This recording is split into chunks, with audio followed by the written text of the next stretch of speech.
अचानक से वीर की आँख खुलती है क्योंकि उससे कुछ आवाज़ें आ रही थी, क्योंकि वीर के दरवाजे पे कोई तो आया था और वो दरवाज़ा पता नहीं क्यों वाइब्रेट कर रहा था और प्यारी सी धुन निकाल रहा था किसी गाने की तरह। और अजीब बात ये थी कि जब वीर इस कमरे में आया था तो ये कमरा कम एक अलग दुनिया ज़्यादा थी। खुला आसमान, बहुत सारे पेड़ पौधे, ठंडी साफ सुथरी शुद्ध हवा और तो और ऐसे बादल जो कि बिस्तर के जैसे काम करते हैं। इसलिए वीर को यहाँ पे काफ़ी ज़्यादा अच्छी नींद आई थी और वीर ने एक तरीके से अपनी पूरी पावर को अनलीश कर दिया था अपनी पूरी बॉडी से। इसलिए वीर को इस वक्त बहुत ज़्यादा अच्छा और खाली खाली और फ्री फ्री महसूस हो रहा था। उससे ऐसा लग रहा था जैसे कि उसकी पूरी बॉडी से एक बोझ उतर गया हो। वीर अपनी जगह से खड़ा होता और उस साइडो को लात मार के उठाता। उस साइडो पे उठने के बाद वीर के बॉडी के साथ कंबाइन हो जाता और वीर धीरे धीरे बाहर निकलता। जहाँ पर दरवाज़ा खोलते उसे अपने सामने विवेन दिखता। आप उठ गए। वैसे अगला दिन आ चुका है और वो ड्रैगन वो भी हरे रंग में बदल चुका है और उसके हरे रंग के होते ही यहाँ पर आपसे कोई मिलने आया है ताकि वो आपको तैयार कर सके। विवेन वीर से कहता। कौन है? वीर भी विवेन से कहता। नहीं मिलने आया नहीं, आई है। आप उसे खुद के नहीं मिले थे, उनका नाम अगर हम लोग लेते हैं तो वो गुस्सा करती है। विवेन वो वीर से कहता और वीर समझ जाता है कि हो सकता है कि वो जो भी है, जो भी गॉड है जो वीर से मिलने आई वो थोड़ी अक्रूर टाइप हो और कमजोरों को खुद ना समझती हो। वीर भी वहाँ की कंडीशन को समझते हुए विवेन के पीछे जाने लगता। यहाँ पर विवेन वीर को एक कमरे में ले जाके खड़ा कर देता। यहाँ तो बैठने के लिए भी कुछ नहीं है। वीर विवेन से कहता। विवेन 2 तालियां मारता और फिर देखते देखते वहाँ पर बहुत सारे चेयर अपीयर होते हैं जो कि कमाल के थे और सिंहासन जैसे ही लग रहे थे। वीर उनमें से एक चेयर को पकड़ के बैठ जाता और इंतजार करने लगता वो जो भी गॉड उसे मिलने आई थी उसका। फिर करीब आधे घंटे तक वहीं बैठे रहता, जिसके बाद देखते देखते सामने का दरवाजा खुलता और वहाँ से एक खूबसूरत सी लड़की चलते हुए आती। लेकिन वो लड़की कम थोड़ी कुछ और ज़्यादा लग रही थी। उसके पूरे बॉडी की स्किन लड़कियों जैसी ही थी, बस फर्क सिर्फ इतना था कि उस लड़कियों के हाथों के नाखून वो बहुत ज़्यादा डरावने और खतरनाक लग रहे थे और लंबे और नोकीले थे किसी क्रिस्टल की तरह। कुल मिलाकर वो बहुत ज़्यादा खूबसूरत लग रही थी। देखते देखते वो जो भी गॉड थी वो वीर के बगल वाले चेयर पर जाके बैठ जाती है और वीर को देखने लगती है। तो तुम ही हो वो इंसान जो कि सुना है तुम्हारे बारे में बाकी गॉड्स के मुँह से। वैसे मुझे यहाँ इसलिए भेजा गया है ताकि मैं तुम्हें तैयार कर सकूँ आगे होने वाली लड़ाइयों के लिए और तुम्हें यहाँ के तौर तरीके और यहाँ की चीज़ें सिखा सकूँ। वो गॉड वीर से कहती है। ठीक है, पहले क्या तुम मुझे अपना नाम बता सकती हो ताकि मैं तुम्हें। वीर उसी गॉड से कहता। मेरा नाम है गॉड वेंसी। मेरा नाम लेने की ज़रूरत नहीं है क्योंकि मुझे पसंद नहीं है, कोई भी मेरा नाम ठीक से ले ही नहीं पाता है। गॉड वेंसी वो वीर से कहती है। गॉड वेंसी, वेंसी नाम लेने में क्या दिक्कत है? वीर वेंसी से कहता और वेंसी हैरान दिखने लगती है। तुम मेरा नाम ले सकते हो? वेंसी वीर से कहती है। हाँ, इसमें क्या बुराई है? और इसमें वीर वेंसी से कहता है। जिसके बाद देखते देखते वेंसी एक बार चिल्लाती है। चिल्ला क्यों रही हो? वीर हैरानी से खड़ा होते हुए कहता। लेकिन उसके चिल्लाने की वजह से वहाँ पे काफ़ी सारे लोग जमा हो गए थे जो कि वहाँ काम करते थे, यहाँ तक कि विवेन भी आ गया था। तुम लोग मेरा नाम ले सकते हो, लेके दिखाओ। वेंसी इस्माइल के साथ उन आदमियों को देखते हुए कहती है। आपका नाम? नैन्सी। नहीं नैन्सी नहीं, वेंटी नहीं, ऐसे नहीं, वो नाम नहीं है इनका, माफ़ कर दीजिए, मैं आपका सही नाम लेता हूँ, वेंता। सभी लोग अजीबोगरीब नाम वेंसी का लेने लगते हैं। अजीब बात है, इसका नाम तो इतना सा नॉर्मल है, अच्छा भी कोई भी इसका नाम ले सकता, तो फिर ये लोग क्यों नहीं ले पा रहे हैं? वीर हैरानी से कहता। ठीक है तुम लोग जाओ, माफ़ किया। वेंसी उन सभी आदमियों को देखते हुए कहती है और वो सभी लोग वहाँ से चले जाते हैं। देखा, मेरा नाम हर कोई नहीं ले सकता। वेंसी वीर से कहती है। पर ऐसा क्यों? वीर भी अपनी जगह पर दोबारा बैठते हुए कहता। जो भी मेरा नाम लेता है मैं उसके बॉडी के साथ जुड़ जाती हूँ। एक तरीके से तुम्हें अपने दिल के अंदर थोड़ी सी आग महसूस हो रही हुई है ना? वेंसी वीर से कहती है। और वीर सच में उसके दिल में थोड़ी जलन तो हो रही थी। ये क्या? वीर हैरानी से कहता। घबरा मत, तुम हमारी टीम के मेंबर हो, इसलिए हम तुम्हें कुछ करेंगे नहीं। असली बात यह है कि मैं सभी को अपना नाम लेने पर मजबूर करती हूँ शुरुआत में, जिसकी वजह से जो भी मेरा नाम लेता है मेरे सामने मैं उसकी पूरी बॉडी पे कब्जा कर सकती हूँ। एक तरीके से उसे मार सकती हूँ कभी भी कहीं भी। तुम्हारे मुँह से मेरा नाम निकला है मतलब मैं तुम्हें भी कहीं भी मार सकती हूँ। और एक और चीज़, मेरे सामने मेरा नाम वही ले सकता है, मैं जिससे चाहूँ उसी से अपना नाम बुलवा सकती हूँ। मैं ना चाहूँ तो तुम मेरा नाम नहीं बोल पाओगे, तुम दोबारा ट्राई कर सकते हो। मेरा नाम है वेंसी। वेंसी वीर से कहती है। ठीक है, तुम्हारा नाम है नैन्सी? नहीं। वेंटी? नहीं। वीर हैरानी से उसके नाम को भूलते हुए, और पता नहीं क्यों वैसे ही बोला था लेकिन उसके मुझसे कुछ और ही निकल रहा था। लेकिन ये है क्या? ये कोई पावर है क्या? वीर हैरानी से वेंसी को कहता। पावर नहीं, स्किल। ये एक स्किल है जिसे मैंने ही बनाया है और ये कमाल की स्किल है। जरा खुद सोचो, लड़ाई के मैदान में मैं किसी से भी बस अपना नाम बुलवा लेती हूँ, उसके बाद तो मेरा काम हो जाता है। वैंसी वीर से कहती है, अरे बाप रे, मतलब ऐसी ताकत है तुम्हारे पास? वीर भी वैंसी से कहता, मेरे पास इतनी कमाल की ताकत है। वैसे तुम्हारे पास कौन कौन सी स्किल है, बताओगे? वैंसी वीर से कहती है, मेरे पास जो स्किल्स थी वो इंसानी थी, और जहाँ तक है उनकी लिमिटेशन थी एक, तो वो ख़त्म हो गई और मैं उससे ज़्यादा आगे बढ़ा नहीं पाया किसी भी स्किल को। ऑफकोर्स वो स्किल्स इंसानों की बनाई हुई थी, यहाँ तक नहीं आ सकती थी। हाँ, लेकिन फिर भी उन स्किल्स ने मेरा बहुत सारा साथ दिया। मैं उसे अभी इस्तेमाल कर सकता हूँ, लेकिन कमज़ोरों के सामने, ताकतवरों के सामने नहीं। वीर वैंसी से कहता है, कोई बात नहीं, हम दोनों तुम्हारे लिए एक अच्छी सी स्किल ढूंढने चलेंगे। अगर तुम्हें नहीं मिली तो हम दोनों चाहे तो अच्छी सी स्किल बना भी सकते हैं, लेकिन स्किल बनाने में समय लगेगा, इसलिए टेम्प्रोरी तुम्हें कोई ना कोई स्किल चंद्र स्थल से लेनी ही होगी, ताकि आने वाली लड़ाइयों के लिए तुम कम से कम अपने आप को तैयार रख पाओ और यहाँ के हिसाब से ताकतवर हो पाओ। वैंसी वीर से कहती है, ये तो तुम ठीक कर रही हो। वैसे यहाँ पर लड़ाइयाँ कैसे होती हैं, मुझे ये जाननी है। वीर वैंसी से कहता, उसका एक रास्ता है, लेकिन मुझे पहले एक बात जाननी है। जहाँ तक है तुम एक इंसान हो, है ना? वैंसी वीर से कहती, वे भी हूँ, मैं जवाब देता। तो मैंने सुना है कि इंसान जो लड़के होते हैं वो लड़कियों के पीछे पागल रहते हैं। वैंसी वीर से कहती है, हाँ, धरती ग्रह तो ऐसा होता ही है। वीर फिर से नॉर्मली कहता, लेकिन मेरी बात अलग है ना। मैं जहाँ रहती थी, मैं जिस दुनिया में रहती थी, उस दुनिया में लड़कियों से नफरत की जाती है, लड़कियों को घिन भरी नजरों से देखा जाता है, यहाँ तक कि जो लड़की ज़्यादा सुंदर होती है उसे जला दिया जाता है। मैं ज़्यादा सुंदर थी और मुझे जलाने की कोशिश भी की गई, लेकिन मैं मरी नहीं थी। मेरी पूरी बॉडी जली हुई थी, मुझे कचरे के डब्बे में फेंक दिया गया था, यहाँ तक कि मेरे परिवार वालों ने भी मुझे बचाने की कोशिश नहीं की। हाँ, ये सब कुछ सहते हुए मैं यहाँ पर पहुँची हूँ, और फिर देवता ने मुझे दर्शन दिया। लेकिन जब देवता ने दर्शन दिया तो मेरे सामने ये गधे लोग टपक गए, ये गॉड जो हैं चंद्रस्थल के लोग, और मुझे यहाँ पे रहने का ऑफर दे दिया। मैं तो बदला लेने जाने वाली थी, मेरा बहुत मन है बदला लेने का, लेकिन मैं तुमसे पूछना चाहती हूँ, मैं तुम्हें कैसी लगती हूँ? वैंसी वीर से कहती है, ठीक है, तो मेरा आंसर सुनो। अगर तुम धरती ग्रह पर जन्म लेती तो पूरी दुनिया के लड़के तुम्हारे पीछे पागल हो चुके होते, यहाँ तक कि तुम्हें इंप्रेस करने के लिए खुद को ही आग लगा देते। वीर इस्माइल के साथ वैंसी से कहता, ऐसी बात है? वैंसी भी इस्माइल के साथ कहती है, वैसे तूने मेरा असली रूप अभी देखा नहीं है, मैं तो इस फॉर्म में हूँ, मैं थोड़ी बहुत इंसान जैसी ही दिखती हूँ, लेकिन अगर तुम मेरा असली रूप देख लोगे तो तुम्हें डर लगेगा। वैंसी वीर से कहती है, कोई बात नहीं, मैंने अपनी ज़िंदगी में बहुत कुछ देखा है, अगर मैं यहाँ पहुँचा हूँ तो मैंने बहुत कुछ देखा ही होगा, है ना? वीर इस्माइल के साथ वैंसी से कहता, हाँ वो भी है, मैं कसम से बता रही हूँ वीर, अगर तुम मुझसे टोटली बात करते तो तुमने जब मेरा नाम लिया है अब तक तुम मारे जा चुके होते, लेकिन सच में तुम मुझे अच्छे लगे, साथ काम करके अच्छा लगेगा। वैंसी इतना कहने के बाद अपने हाथ को आगे करती है ताकि वो वीर से हाथ मिला सके। वीर भी उससे हाथ मिलाता है और फिर देखते देखते वो लोग खड़े होते हैं और उस दरवाजे से बाहर निकलते हैं। इस वक्त वो लोग चंद्रस्थल से बाहर निकल गए थे। वो चंद्रस्थल देखने में काफ़ी ज़्यादा कमाल का लगता था दूर से, बहुत ज़्यादा हाईटेक महल जैसा, सफ़ेद और ब्लू रंग का एक ऐसा महल जो कि कमाल का था। तो पहले यहाँ घूमना है या पहले स्किल लेनी चलनी है? वैंसी वीर से कहती है, अच्छा एक बात बताओ, तुम्हें कोई परेशानी तो नहीं है कि तुम मुझे मेरी हेल्प कर रही हो इतनी देर तक? वीर वैंसी से कहता है, मुझे तुम्हारे लिए ही भेजा गया है, और शायद मुझे तुम्हारे लिए इसलिए भेजा गया है क्योंकि तुम इंसान हो, और इंसानों को शायद मेरी जैसी लड़कियों में इंटरेस्ट होता है। मुझे जैसी लड़कियों को इंप्रेस करने के लिए इंसान कुछ भी कर सकते हैं, इसलिए शायद उन्होंने मुझे तुम्हारे पास भेजा है ताकि तुम मुझे इंप्रेस करने के चक्कर में, लड़कियों के सामने स्टाइल मारने के चक्कर में कुछ ज़्यादा करो, है ना? वैंसी वीर से कहती है, हाँ हो सकता है, लेकिन मैं ऑलरेडी किसी से बहुत ज़्यादा प्यार करता हूँ, वो हमेशा मेरे साथ रहती थी और अनंत काल तक मेरे साथ रही थी, लेकिन उसने कभी भी मेरा साथ नहीं छोड़ा, और इसलिए मैं तुम्हें इंप्रेस करने में थोड़ा सा भी इंटरेस्टेड नहीं हूँ। वैसे बुरा मत मानना, हाँ तुम बहुत ज़्यादा सुंदर हो, सच में मुझे भी बहुत ज़्यादा प्यारी लगी, लेकिन मैं जिससे प्यार करता हूँ मैं सिर्फ उसी से प्यार करता हूँ। और वीर वैंसी से कहता, अरे बाप रे, मुझे तो दर्द हुआ मेरे दिल में। घबरा मत, मुझ में ज़्यादा फीलिंग्स नहीं है इंसानों जैसी, जो मुझे ऐसी चीज़ें सुनने के बाद दुख होगा। और वैसे भी मेरे साथ जो चीज़ें हुई हैं उसके बाद तो ये सारी चीज़ें जो तुमने बोली, अगर मुझे दुख होता भी तो वो उतना नहीं होता। वैंसी वीर से कहती, और वो दोनों इस्माइल के साथ आगे बढ़ते रहते हैं। वैसे वैंसी एक बात बताओ, मुझे टेलीपोर्टेशन का रिचुअल जानना है कि वो कैसे होता है, बता सकती हो?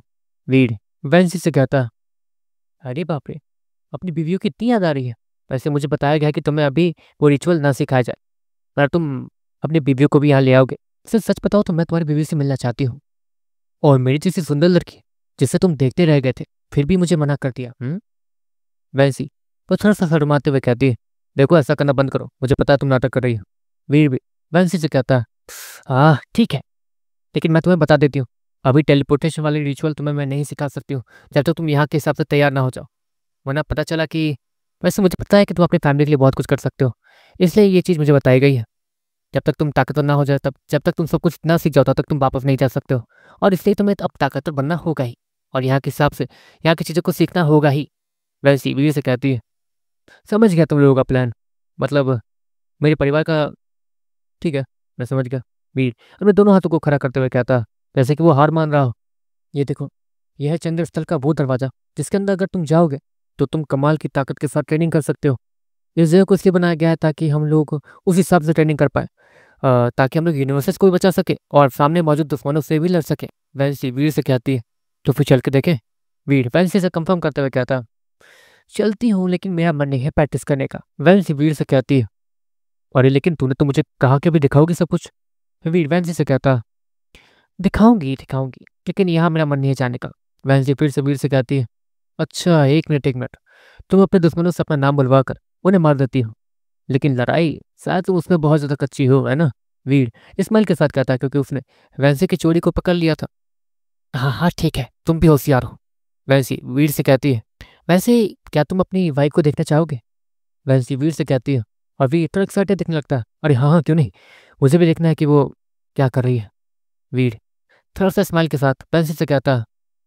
वीर को पता था कि वैंसी जानबूझ के टॉपिक चेंज कर रही है, लेकिन वीर उसमें उसका फायदा था। ठीक है, मैं यूनिवर्सिस में झांक सकती हूँ आसानी से, रुको। इतना कहने के बाद वैंसी वीर के साथ उसी अजीब से ड्रैगन के पास जाती है, जो कि एक तरीके से टाइम को दर्शाता था और बहुत कुछ। वीर ये देखता है कि उसके बगल में एक बड़े से ग्लास के अंदर बहुत सारे यूनिवर्सेस दिख रहे हैं। वीर और वैंसी दोनों एक साथ उसके ऊपर हाथ रखते हैं, और देखते देखते वो दोनों उस बड़े से ग्लास के अंदर चले जाते हैं। यहाँ पर देखते देखते वीर को अपने सामने वो छोटे छोटे यूनिवर्सेस बहुत ज़्यादा बड़े दिखते हैं। दूर दूर तक पूरा यूनिवर्स, मल्टीवर्स सब कुछ फैला हुआ था। ये दिख रहा है तुम्हें? इन छोटे छोटे बॉल्स के अंदर अनलिमिटेड यूनिवर्स, और अनलिमिटेड यूनिवर्स के अंदर अनलिमिटेड धरतियाँ, सब कुछ हैं। वो वैसी वीर से कहती है, और वीर स्माइल के साथ उन सारे बड़े बड़े ग्लोब को देखते रहता है। वो छोटे छोटे चमकते हुए बॉल एक तरीके से यूनिवर्स और मल्टीवर्स का भंडार था। वीर धीरे धीरे आगे बढ़ता है और उनमें से एक यूनिवर्स को छूता है। देखो ऐसे छू मत, तुम उसे देखो। इतना कहने के बाद वैंसी एक चमकते हुए गोली के पास जाती है और उसे देखती है इस्माइल के साथ, और पता नहीं क्यों वो अचानक से ही खो जाती है। वीर वो भी अपने सामने मौजूद उस चमकते हुए गोले को देखता है, और अगले ही पल वीर उसके सामने कुछ अजीब सा चीज़ दिखता है। वो उस गोले के अंदर घुस चुका था, और वो एक ही साथ पूरे यूनिवर्स के टाइमलाइन, वहाँ पे कितने सारी धरतियाँ हैं, कितने सारी दुनिया है, सब कुछ देख पा रहा था। वहाँ कितने सारे जिंदा जीव, सब कुछ, हर एक चीज़ वीर देख पा रहा था। वीर एक बार में इस सारी चीज़ों पर नज़र डाल पा रहा था, जो कि सच में खतरनाक बात थी। अचानक से वीर वो कुछ नोटिस करता है। वो फिर से नॉर्मल हो गया था, क्योंकि उसे वैंसी ने जगा दिया था। सीख लिया, चलो एक और चीज़ सिखाती हूँ तुम्हें। इतना कहने के बाद वैंसी उसी यूनिवर्स के ऊपर अपना हाथ डालती है और उसे हल्का सा ऊपर कर देती है, जिसके कारण वैंसी जो वहाँ देखना चाहती थी वो एक होलोग्राम की तरह अपीयर होता है। उस होलोग्राम में धरती ग्रह दिखाया जाता है, जहाँ पर इंसान वो बहुत ज़्यादा खुश लग रहे थे, इधर उधर घूम रहे थे। तुमने कहा कि लड़कियों के पीछे भागते हैं लड़के, मुझे देखना है। वैंसी इतना कहने के बाद कुछ ऐसे चीज़ ढूंढती है जहाँ पर लड़के लड़के के साथ घूम रहे थे, बहुत ज़्यादा खुश लग रहे थे। तुम्हें झूठ तो नहीं कहा मुझसे। मैं एक काम करूँगी, धरती ग्रह पर भेज बदल के जाऊँगी, बहुत सारे बॉयफ्रेंड बनाऊंगी। आखिरकार मुझे भी लड़कों को देखना है, झुकता हुआ लड़कियों के सामने। वैंसी वीर से कहती है, जैसे तुम्हारी मर्जी, लेकिन मुझे ये कैसे पता चलेगा कि मैं जिस यूनिवर्स में रहता हूँ इनमें से वो कौन सा है? वीर ढूंढते हुए कहता, जैसे कि उसके सामने पूरी भरमार थी, तो वो ऑफकोर्स उसे इतनी आसानी से एक एक करके ढूंढ तो नहीं सकता। इतना आसान है, रुक जाओ। इतना कहने के बाद वैंसी वीर के सर पर हाथ रखती है, और देखते देखते वैंसी वो अपनी आंखें खोलती है, वो उस तरफ है। इतना कहने के बाद वीर और वैंसी एक दूसरे का हाथ पकड़ते हैं, और वो अपनी जगह से गायब हो जाते हैं और सीधे उसी यूनिवर्स के सामने टेलीपोर्ट होकर आते हैं जो वीर का था। वीर उस पूरे ग्लोब को चेक करता है, जो कि असल में उसका यूनिवर्स था। उसके अंदर सच में कमाल की चीज़ें थी। वीर उसके अंदर काफ़ी सारी चीज़ें देख पा रहा था। अपना फ्लेरन प्लैनेट, उसके अंदर बहुत सारी यूनिवर्सेस, और उसके अंदर भी बहुत सारी यूनिवर्सेस जो कि काफ़ी ज़्यादा कमाल के दिख रहे थे। बहुत सारी धरतियाँ जहाँ पर कुछ लोग इवॉल्व भी कर सकते थे, और 99% धरतियाँ तो एक तरीके से नॉर्मल थी। वहाँ कोई भी एवोल्यूशन प्रोसेस या फिर कुछ नहीं था, सभी लोग आराम से रहते थे। यहाँ तक कि वीर अपने बहुत सारे दूसरे धरती के वेरिएंट्स को भी देखता है। कहीं वीर बहुत ज़्यादा अमीर है, तो कहीं पे बहुत ज़्यादा गरीब, कहीं पे इसेकस के साथ है, तो कहीं पे किसी गरीब लड़की ने वीर से शादी कर रखी है। कहीं पे किसी अमीर लड़की ने वीर से शादी करके उसे धोखा दे रखा है, बहुत कुछ। बाप रे बाप, मेरी लाइफ अच्छी है, वीर इस्माइल के साथ कहता है। वीर मेगा गॉड लेवल हासिल करने के बाद ये सारी चीज़ें नहीं देख सकता था, वो बस अपने यूनिवर्स में ही ध्यान दे सकता था अच्छे से। और वीर को बाकी यूनिवर्सेस में अपने वेरिएंट को ढूंढना, अपने धरतीगढ़ को ढूंढना, बहुत सारी चीज़ें करना, वो सब कुछ अलाउ नहीं था। लेकिन यहाँ पर वीर बस एक अजीब से गोले के ऊपर हाथ रख के सारी चीज़ें पता कर सकता था। देखो वीर, इसे गोला बोलना बंद करो, ये है ओमनीवर्स। ये बॉल असल में तुम्हारे ओमनीवर्स है। इसके अंदर, ओमनीवर्स के अंदर मल्टीवर्सेस भरे पड़े हैं। मल्टीवर्सेस के अंदर बहुत सारी यूनिवर्सेस भरे पड़े हैं, और यूनिवर्सेस के अंदर भी बहुत सारी यूनिवर्सेस भरे पड़े हैं जो कि अनगिनत है। और यहाँ पर ये ओमनीवर्स अनगिनत है, तो यहाँ पर किसी भी चीज़ का कभी कोई अंत नहीं होता। और ओमनीवर्स से ऊपर आते हैं हम लोग, और हमारे से ऊपर आते हैं देवता। वेंसी वीर से कहती है, और वीर उसके बाद समझता है। देखते देखते वीर अपने ओमनीवर्स के ऊपर हाथ रखता है, और देखते देखते उससे थोड़ा सा ऊपर करता है, जिसके बाद वहाँ पर एक होलोग्राम अपीयर होता है, जहाँ पर ऋषिका, ऋतिका और वानी एक जगह बैठ के थोड़े से आंसू बहा रहे थे। हे भगवान, ये लोग तो रो रहे हैं। क्या मैं इन्हें देख सकता हूँ? तो क्या ये मुझे देख सकते हैं? वीर वैसे कहता, देखो वीर, मैं तुम्हें गुस्सा नहीं दिलाना चाहती, लेकिन तुम्हारी बीवियाँ मुझसे ज़्यादा सुंदर नहीं है। वैसे वीर से कहती है, हाँ मेरी माँ, अगर मेरी बीवियाँ मेरी जितनी ही ताकतवर हो जाएं और यहाँ पहुँच जाएं तो उनकी खूबसूरती भी बढ़ जाएगी। तुम ये बोल रही हो? तुम भी पहले ज़्यादा सुंदर नहीं थी, क्यों? वीर अच्छे से जानता था कि कौन सी लड़की ताकतवर होने के बाद खूबसूरत हो सकती है। दूसरी तरफ वीर को याद था, जब वीर ताकतवर नहीं था तो वो भी धीरे धीरे ताकतवर होते होते बहुत ज़्यादा स्मार्ट और सुंदर दिखने लगा था। और रही बात ऋषिका की, तो ऋषिका भी जैसे जैसे ताकतवर होती थी वैसे वैसे उसकी सुंदरता बढ़ती जाती थी। यहाँ तक कि ऋतिका और वानी के साथ भी यही था, किसी भी लड़की के साथ ये होना ही था। इसलिए वीर कंफर्म ये बता सकता था कि वैंसी, जो कि अभी ऋषिका और ऋतिका और वानी से ज़्यादा सुंदर दिख रही है, अगर वो तीनों यहाँ आ जाए तो वो आसानी से इसे टक्कर दे देंगे या फिर इसे भी हरा देंगे। ठीक है बाबा, ठीक है, लेकिन तुम्हारी बीवियाँ तो यहाँ नहीं आ सकती है। मतलब मेरी जैसी सुंदर लड़की तुम्हारे हाथ से जाने वाली है। वो वैंसी वीर से कहती है, ठीक है मेरी माँ, तुम चले जाओ मेरे हाथ से, लेकिन मुझे सब कुछ सिखा के जाना। वीर वैंसी से कहता, एक काम करते हैं, हम दोनों ना एक अच्छी फोटो खींचते हैं और तुम्हारी बीवी को भेज देते हैं, क्यों? वैंसी वीर से कहती है, और वीर वो घबरा के थोड़ा पीछे हट जाता है। नहीं, वो लोग गुस्सा करेंगे मुझ पर। वीर हैरानी से और डरते हुए कहता है, ओह, मतलब मैं सही थी, धरती ग्रह पे लोग अपनी बीवियों से बहुत ज़्यादा डरते हैं, भले वो कितने भी ताकतवर क्यों ना हो। वैसी हंसते हुए कहती है, अच्छा ठीक है बाबा, ये सब कुछ तो समझा दिया, लेकिन तुमने मेरे सर के ऊपर हाथ रख के ये कैसे पता किया कि मेरा यूनिवर्स कौन सा है इस समय से, मतलब ओमनीवर्स कौन सा है इस समय से? वीर वैंसी से कहता, ठीक है, तुम अब जरा अपने ओमनीवर्स को देखो, उसमें जो तुम्हें बहुत सारे यूनिवर्सेस दिख रहे हैं उनके पैटर्न्स को देखो, और तुम्हारे सर के अंदर या फिर तुम्हारे यूनिवर्स में जो भी है उनके सर के अंदर जो पैटर्न है उसे देखो। वीर ये बात सुनने के बाद अपने सर के अंदर जो ब्रेन होता है उसके बहुत सारे पैटर्न, सोचने की ताकत, वो जैसे सोचते हैं उस हिसाब से जो पैटर्न मकड़ी के जालों की तरह इंसान के दिमाग के अंदर आते हैं, हूबहू उसी डिज़ाइन का ओमनीवर्स के अंदर बहुत सारे यूनिवर्सेस थे। हे भगवान, मतलब यूनिवर्सेस जो जिस डिज़ाइन में फैले हुए हैं पूरे ओमनीवर्स के अंदर, उसी हिसाब से हमारे दिमाग बने हुए हैं, और हमारे दिमाग के अंदर भी एक तरीके से हमारा यूनिवर्स है। वीर हैरानी से कहता, वीर वैंसी के सर पर हाथ रखता और उसके दिमाग के पैटर्न वो जिस ओमनीवर्स के साथ मैच कर रहे थे, वीर वैंसी को लेकर वहाँ टेलीपोर्ट हो जाता है और फिर उसके यूनिवर्स को चेक करने लगता है। वहाँ पर सच में वीर ये देख पा रहा था कि वैंसी के साथ कितना बुरा हुआ था, और वीर वो पूरा देखना भी नहीं चाहता था, इसलिए उसने उस चीज़ को हटा दिया था, क्योंकि वैंसी थोड़ा अपसेट दिख रही थी। ठीक है, घबरा मत, वैसे भी यहाँ पर तो हमारी लाइफ अच्छी हो गई है। वीर वैंसी को संभालते हुए कहता है, मैं क्यों घबराऊंगी, मैं चाहूँ तो इस पूरे ओमनीवर्स को ही खत्म कर सकती हूँ। वैंसी गुस्से में अपने ओमनीवर्स को देखते हुए कहती है, सर ठीक है, गुस्सा मत करो।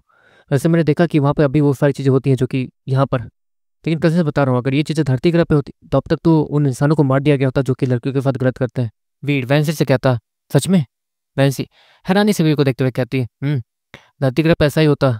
वैसे अब बारी है स्किल को लेने की, चलो मुझे स्किल चाहिए। वीर वैंसी से कहता, नहीं आज मैं थक गई, कल। वैंसी फिर से वीर से कहती है, कल? अभी तुम्हें कहीं जाना है?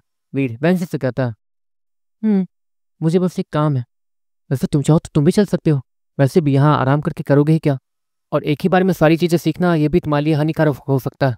तुम पहले अपनी अच्छे से ताकत को इस्तेमाल करना भी सीख लो, उसके बाद ही कोई चीज़ें तुम्हें मिले तो अच्छा होगा, क्योंकि जहाँ तक है यहाँ के स्किल्स को सीखने के लिए तुम्हें यहाँ के हिसाब से अच्छे से यहाँ पे घुलना मिलना होगा, समझे? वैंसी वीर से कहती है, समझ गया, जैसा तुम कहो। वीर वैंसी के बाद से एग्री कर जाता है और देखते देखते वो लोग उस ओमनीवर्स वाले उस बड़े से ग्लास बॉल से निकलते हैं और वीर उस ड्रैगन को देखते रहता है जिसका रंग धीरे धीरे बदल रहा था। इस ड्रैगन का काम सिर्फ टाइम दिखाना तो नहीं है ना? वीर वैंसी से कहता, बस टाइम दिखाना नहीं, बाकी चीज़ें तुम्हें आगे ही पता चले तो अच्छा है। हाँ, क्योंकि इसे समझने के लिए थोड़ा दिमाग तो चाहिए और फर खराब हो जाता है। वैंसी वीर से कहती है, तुम्हारे जैसी होशियार लड़की का फर खराब हुआ मतलब मेरा फर तो फट ही जाएगा। वीर इस्माइल के साथ वैंसी से कहता है और देखते देखते वो लोग वहाँ से निकल जाते हैं।